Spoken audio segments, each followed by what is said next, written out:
They say your life flashes before your eyes when you die. Naomi's didn't. As 2 bullets tore through her body in that cold Seattle parking lot, her mind held only one thought. She'd forgotten to text her brother goodnight. The concrete was wet against her cheek, mixing rain with blood, and somewhere above her, men spoke in rapid Korean, their voices clipped with urgency. Strong hands lifted her, and the last thing she saw before darkness claimed her was a face cold, beautiful, terrifying.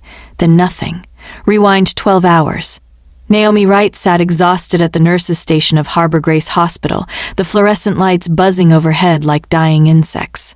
3 in the morning had a particular quality of emptiness that she'd grown used to over her 4 years in the ER. Her scrubs were stained with someone else's blood, her feet ached in her worn Crocs, and the vending machine pizza she'd eaten for dinner sat like concrete in her stomach. But she was content. This was the life she'd fought for. The dream she'd clawed her way toward through community college and nursing school while raising her teenage brother alone. She pulled out her phone, typing quickly. "Good night, little brother. Don't forget your meds." She added a heart emoji, then hesitated, looking at the photo she'd set as her wallpaper. Micah grinning at his last doctor's appointment, his sickle cell anemia in remission for now. For now. Always for now. Down the hall, Simone's locker stood open. Strange. Simone was paranoid about locking it. Always had been. Naomi made a mental note to tell her tomorrow, then forgot about it entirely as another ambulance wailed into the bay. Her shift ended at 2:30. By 3, she was walking to her car, keys already in hand, mind on the hot shower waiting at home. The parking lot was nearly empty, pools of yellow light from street lamps creating islands in the darkness. She didn't see them until it was too late. 2 men emerged from between cars. They wore dark clothes, faces obscured by shadows. One of them spoke in Korean, the syllables sharp and quick. She didn't understand the words, but she understood the tone. She understood the gun. "Wait," she started to say, hands coming up automatically. "I think you have the wrong—" The first bullet hit her shoulder, spinning her sideways. The second caught her abdomen, and suddenly she was falling, the world tilting as concrete rushed up to meet her. Pain bloomed white-hot, stealing her breath. She tried to scream but couldn't find the air. More Korean. Hurried. Concerned? That seemed wrong. If they'd shot her, why did they sound worried? Then those strong hands lifting her with surprising gentleness. She was loaded into an SUV, leather seats soft against her cheek. Her vision blurred, darkened. The last face she saw was unlike anything she'd expected. Sharp features, dark eyes that held no emotion whatsoever, a mouth set in a hard line. Beautiful, she thought distantly. Like a knife is beautiful. Then the darkness swallowed everything. Before we find out if Naomi survives the next 48 hours, I need you to do something. If you're already hooked by this story, and I know you are, smash that like button right now. Here's why. YouTube's algorithm decides in the first 5 minutes whether to show this story to more people. Your like tells YouTube this is worth watching. And trust me, you do not want to be the person who missed how a soft-spoken nurse became the queen of Seattle's underworld. Hit subscribe and turn on notifications because this 6-part dark romance series drops every week, and part 2, where Naomi meets Min-jun's psychotic ex-lover at a deadly gala, is going to make this look like a fairy tale. Drop a comment right now. What would you do if you woke up in a Mafia boss's penthouse? Run or stay? Comment below. Now let's get back to Naomi, who's about to get the worst news of her life.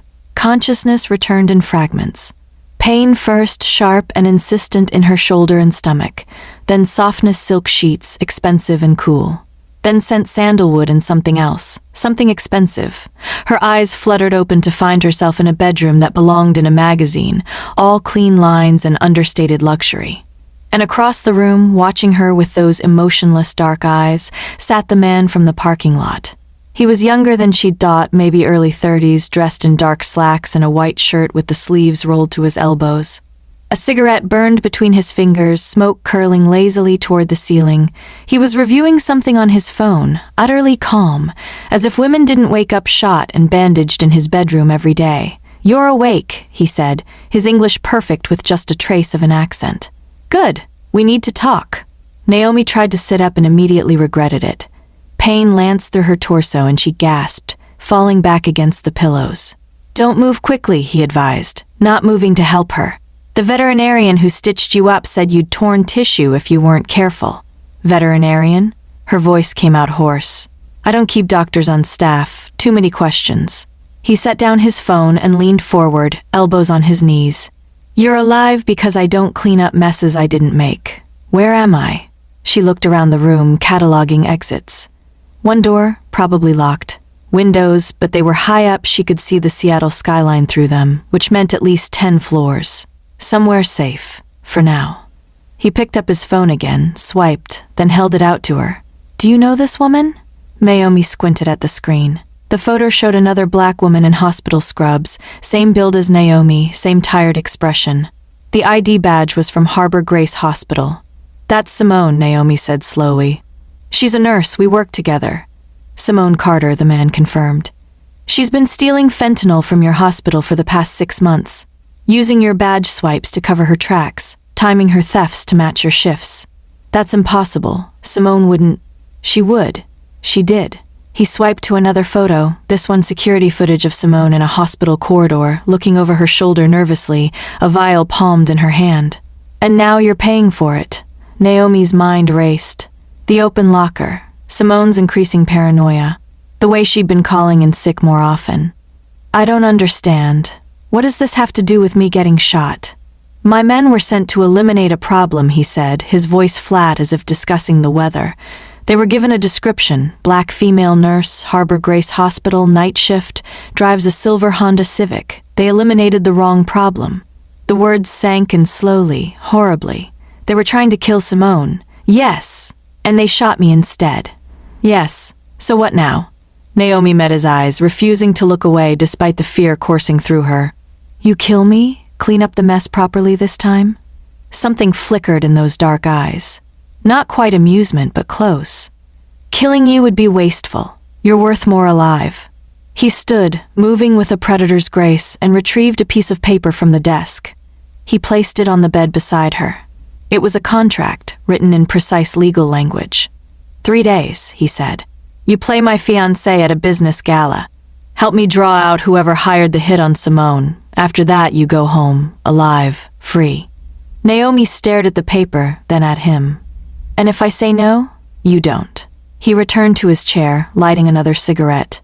Her hands trembled as she picked up the contract. The words blurred.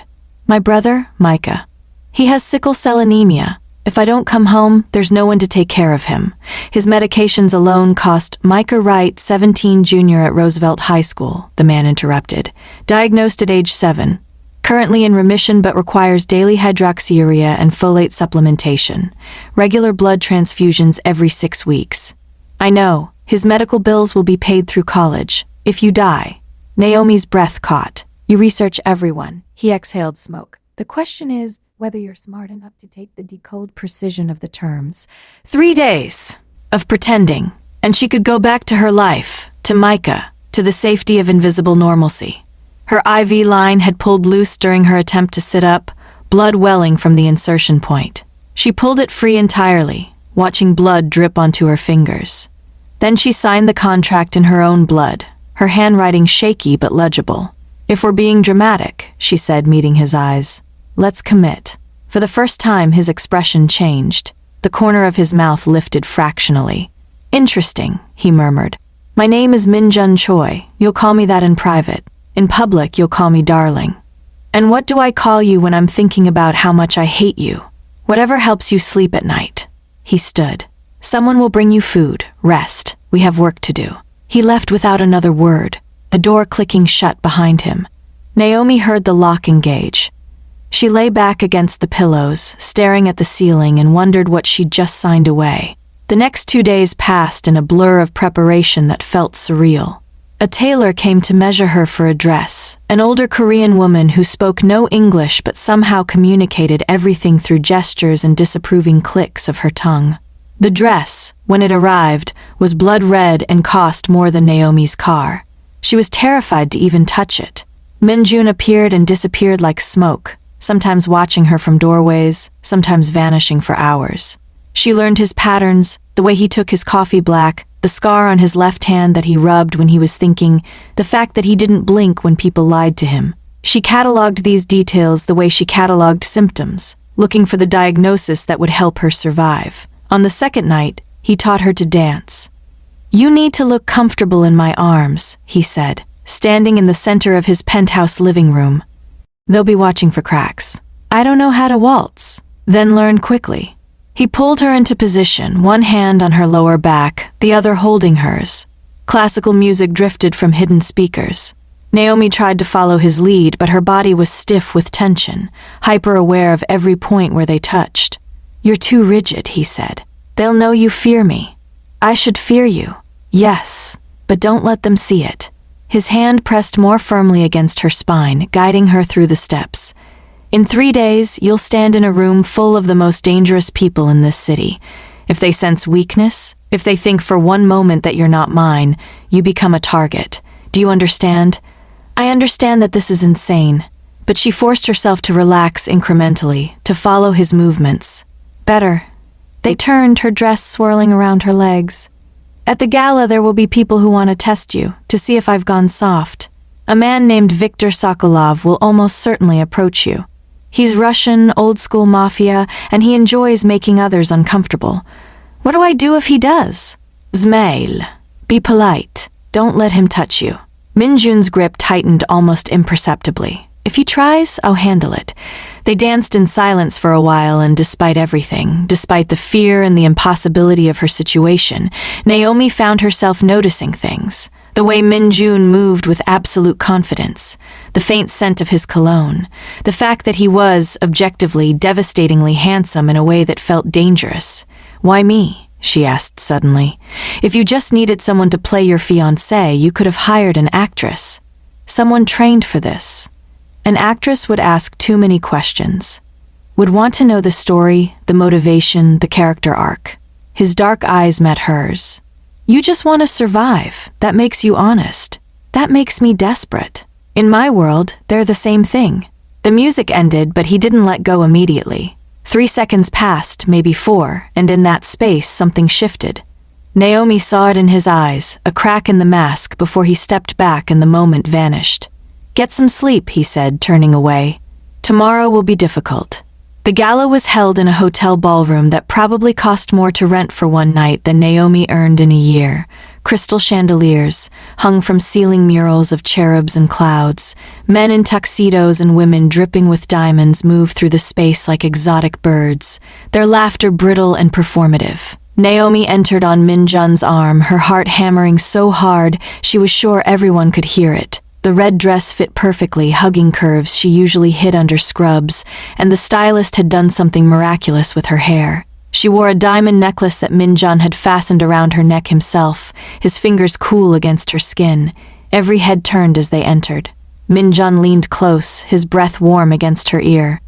"Breathe. You look perfect." He led her into the crowd, speaking to people in rapid Korean. She caught her name occasionally, caught the weight of curious stares. Then Min-jun raised his voice slightly, speaking a longer sentence, and the energy in their immediate vicinity changed.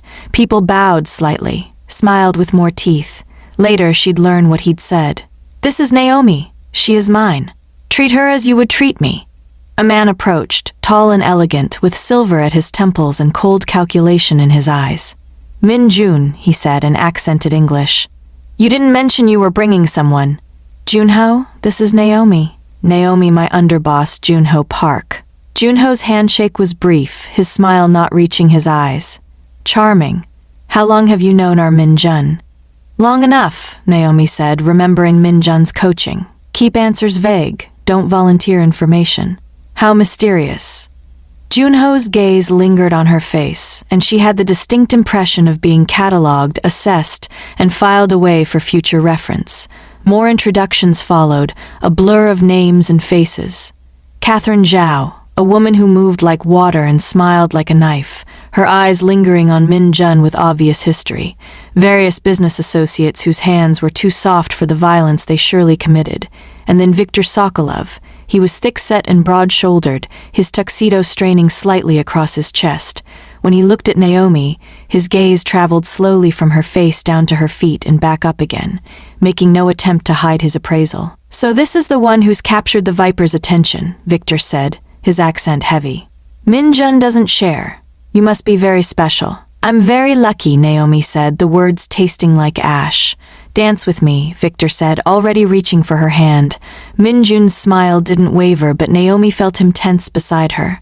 "Of course," he said smoothly. "One dance." Victor pulled her onto the floor with more force than necessary, his hand settling possessively on her waist. He smelled of expensive cologne and vodka. "Tell me," he said as they moved, "what does a woman like you see in a man like him?" "I could ask you the same about your wife," Naomi replied, nodding toward a bored-looking woman by the bar. Victor laughed, genuinely delighted. Sharp tongue. "I like that, but you should be careful. Min-jun doesn't like his toys played with." Across the room, Min-jun stood perfectly still, a champagne glass in his hand. He wasn't looking at the men around him, wasn't engaged in their conversation. He was watching her, and his knuckles were white against the glass. "I'm not a toy," Naomi said. "No?" Victor's grip tightened. "Then what are you?" The song ended before she had to answer. Victor released her with obvious reluctance, pressing a kiss to her hand that lingered too long. "Delightful to meet you, my dear. I hope we see more of each other." Min-jun was at her side immediately, his hand reclaiming her waist with deliberate possessiveness. He smiled at Victor, exchanged pleasantries, played the gracious host. But 20 minutes later, Naomi heard the commotion from the coat check. Victor's wrist was bent at an unnatural angle, and he was screaming in Russian. Min-jun stood over him, his expression utterly blank, blood on his cufflinks. "He touched you," Min-jun said simply when she found him afterward, as if that explained everything. Maybe it did. The 3 days ended on a Tuesday. Naomi packed the few belongings she'd acquired, said stiff goodbyes to the household staff who'd kept their distance, and prepared to return to her life. Min-jun had kept his word. The contract was fulfilled. She was looking at a photo of Micah on her phone, smiling at his latest text, a meme about his biology teacher when the world exploded. The blast threw her across her apartment, her body slamming into the wall hard enough to crack plaster. Flames consumed her living room, her kitchen, everything. Smoke filled her lungs as she crawled toward the door, toward escape, her mind screaming one word over and over. Micah. She made it to the hallway before strong hands grabbed her. Min-jun, appearing like a vengeful ghost through the smoke, lifting her bodily and carrying her down the stairs. She fought him, screaming her brother's name, and he just held her tighter. "He's safe," Min-jun said, his voice cutting through her panic. "At a friend's house." "I have people on him." "You said 3 days," she gasped, her throat raw. "You said they changed the terms." In the car, speeding through Seattle's streets, reality crashed over her in waves. Her apartment was gone. Everything she owned, every memory, every piece of her old life, reduced to ash and smoke, and she was being taken deeper into Min-jun's world with no way back. "Take me to Micah," she demanded. "I need to see him." "No. He's my brother, and putting you near him puts him in the crossfire." Min-jun's hands were steady on the wheel, his voice maddeningly calm. "You're coming with me. Like hell I am. Your apartment is gone. You have no home. They'll keep coming until they confirm the kill. Do you want Micah caught in the next attempt?" The logic was sound, and she hated him for it. Hated him for being right, for the way this trap had closed around her so completely. When they arrived at his compound, when he led her not to a guest room but to his own wing, something in her snapped. "You said I could go home." She whirled on him, all her fear and rage spilling over. "You promised. You don't have a home anymore. They burned it." "Then I'll stay with Micah and put him in the crossfire? You're smarter than that." She slapped him. Her palm connected with his cheek with a crack that echoed in the marble hallway. He didn't flinch, didn't move, just stood there and took it, his eyes unreadable. "Feel better?" he asked quietly. Her voice broke. "No, I don't." He walked away without another word, leaving her alone in a bedroom that felt like a gilded cage. For 2 days, Naomi barely spoke.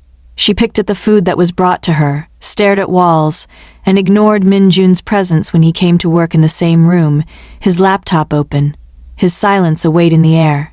He didn't push, didn't try to comfort or cajole. He just existed near her, a constant shadow. On the 3rd night, she couldn't sleep. At 2 in the morning, she found herself wandering to the kitchen, drawn by some instinct she couldn't name. Min-jun was already there, sitting at the island with a bottle of whiskey in a glass, staring at nothing. She poured herself a glass without asking, sat across from him, and they existed in silence for a full minute. Just breathing. "Why didn't you just kill me?" she asked finally. "That first night? I don't know." "That's not an answer. It's the only one I have." He took a drink, the motion mechanical. More silence, the kind that felt less empty and more full, charged with things neither of them knew how to say. "My apartment had photos of Micah," Naomi said, her voice barely above a whisper. "Of my mom before she died. My nursing school acceptance letter. All of it's gone. I'll get you new things. You can't replace memories." "No." He finally looked at her. "But I can make sure you're alive to make new ones." She stood, her legs shaky, and walked around the island until she stood directly in front of him. His eyes tracked her movement, wary, waiting. "I hate you," she said. "I know. I hate that I don't hate you enough. I know." She reached out, cupped his face in her hands, and kissed him. It was desperate and messy and tasted like whiskey and fury. For half a second he froze, utterly still. Then something broke in him, some dam giving way, and he pulled her into his lap and kissed her back like she was oxygen and he'd been drowning. Her hands fisted in his shirt, his fingers tangled in her hair. They broke apart only to breathe, foreheads pressed together, and when she looked into his eyes, she saw the same terrified need reflected back. No words. They'd said everything that mattered. He carried her to his bedroom, and that night, in the darkness, they remade the rules of their world. Morning came with weak sunlight and the reality that nothing had been solved. Naomi woke alone, Min-jun already gone, but there was a jade bracelet on the nightstand with a note in his precise handwriting. "Wear this. It means you're protected." She put it on, feeling the weight of the claim it represented. She wasn't his fiancée anymore. She was his, and in Min-jun's world, that meant something absolute. A week passed.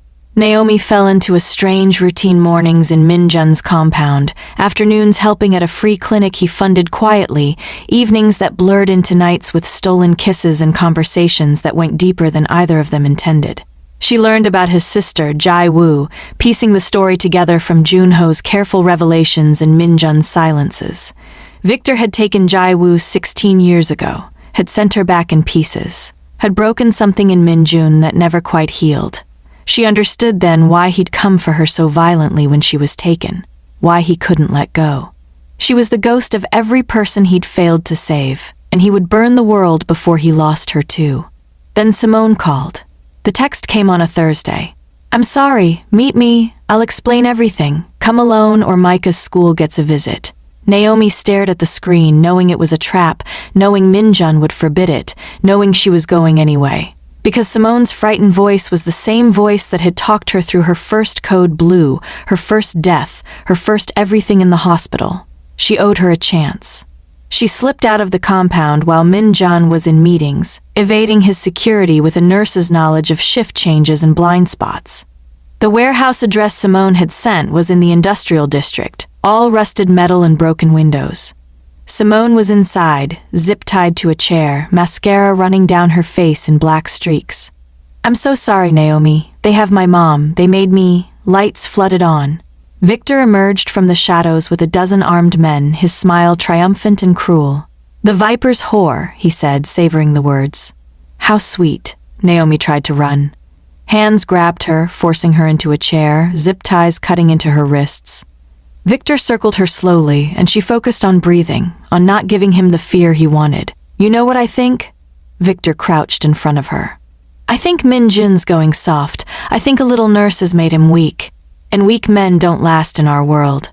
If you wanted to kill me, you'd have done it already," Naomi said, her voice steadier than she felt. "This is about him, not me." "Smart girl. Yes, this is about sending a message. About showing everyone that the great Min-jun Choi can be hurt through something as simple as affection." Victor stood. "Make sure he knows we have her, then we wait." At the compound, Min-jun was in a meeting when Junho burst in, face pale. "She's gone. Naomi's gone." The temperature in the room dropped. Min-jun stood slowly, and every person there took an involuntary step back. "Find her." His voice was dead calm, which everyone knew was infinitely more dangerous than rage. Now, I don't care who you have to kill. Junho had worked for Min-jun for 10 years. He'd seen him face down Yakuza ambushes, federal raids, assassination attempts. He'd never, not once, seen him panic, until a nurse went missing. Min-jun armed himself with his father's katana, the blade that had ended Victor's men before, the weight familiar in his hands. His motorcade tore through Seattle's streets, and when they reached the warehouse, he didn't wait for strategy or backup. The doors exploded inward. What followed wasn't a fight, it was an execution. Min-jun moved through Victor's men like death incarnate, the katana singing, blood painting the walls. Naomi, tied to her chair, watched him become the monster everyone feared and understood for the first time what it cost him to be gentle with her. He reached her and knelt, his hands shaking as he cut the zip ties and touched her face, checking for injuries. If you ever, his voice was raw, ever leave my sight again, she kissed him, cutting off the threat, tasting copper and desperation. His arms came around her like iron bars, crushing her against him, and she felt the tremor running through his body. I'm sorry, she whispered. I'm sorry, don't apologize. He pulled back just enough to look at her. Don't you dare. Victor had fled through back tunnels, a coward to the end. But this wasn't over. They both knew it. 1 week later, Naomi's phone rang with an unknown number. She almost didn't answer. Hello, Naomi. Victor's voice, cheerful and monstrous. I have something of yours. In the background, Micah was crying. The phone slipped from her nerveless fingers. Min-jun caught it, listened for 3 seconds, then ended the call. His face had gone blank, empty, the way it got when he was planning violence. We don't negotiate, he said. That's my brother. Naomi's voice was steady despite the scream building in her chest. And he's bait. Victor wants you emotional, reckless. I don't care, I'm going. No, you can't stop me. He grabbed her wrist, not hard enough to hurt but firm enough to keep her in place, and pulled her toward his room. When they were inside, he locked the door. From the outside, Min-jun. She pounded on the door, screaming until her throat was raw. Let me out! His voice came through the wood, quiet and wrecked. I won't survive watching you die. Hours passed.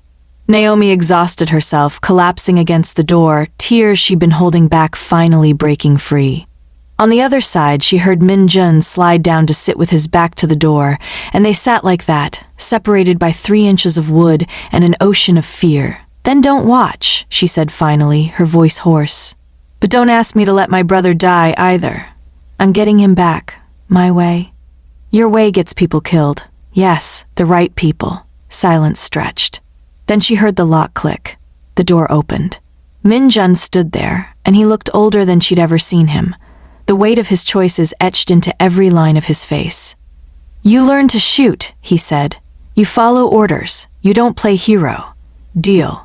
The gun range was underground, soundproofed, the targets at varying distances. Min-jun stood behind her, adjusting her stance, his body a solid line of heat against her back. The gun is just a tool, he said. Fear is the real weapon. It shows you what you can't afford to lose. She fired. Missed. Again. Missed. On the 3rd try, the bullet punched through the target center. Good girl. She turned in his arms, and they were so close she could count his eyelashes. I'm terrified. I know. Not of the gun, of losing you, of losing Micah, of becoming someone my mom wouldn't recognize. He cupped her face with hands that had killed dozens, that were gentle only with her. Your mother raised a woman strong enough to stand in hell and not burn. She'd recognize you just fine. They made love right there, against the wall of the gun range, desperate and claiming and absolutely certain, because they both knew what was coming. They both knew someone might not survive the next 48 hours.